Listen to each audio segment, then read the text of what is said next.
મોટા ભાગના લોકો નવું વર્ષ એક વખત ઉજવતા હોય છે. કદાચ એ કેલેન્ડર યર હોઈ શકે અથવા તો ગુજરાતી નવું વર્ષ હોઈ શકે. પણ સફળ વ્યક્તિઓ આખા વર્ષમાં ઘણી બધી વાર ન્યૂ યર સેલિબ્રેટ કરતા હોય છે. કન્ફ્યુઝડ? કઈ રીતે?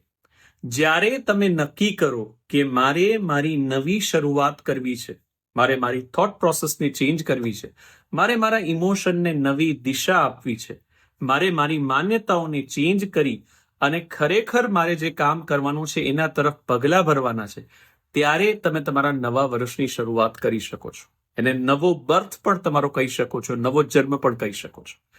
જો તમે પણ તમારી લાઈફમાં ક્યાંક અટવાયેલા હો અને ખરેખર તમે તમારી નવી શરૂઆત કરવા માંગો છો, રીસ્ટાર્ટ કરવા માંગો છો, તો હું તમને ડેફિનેટલી આ પ્રોગ્રામમાં ઇન્વાઇટ કરું છું, જે 25,000થી વધારે લોકો ઓલરેડી અટેન્ડ કરી ચૂક્યા છે. સો હમણાં જ આ લિંક પર ક્લિક કરો અને સવારના વહેલા ઉઠી પોતાની ઉપર કામ કરી અને ખરેખર તમારા ડ્રીમ્સ અને ગોલ્સની તરફ આગળ વધો.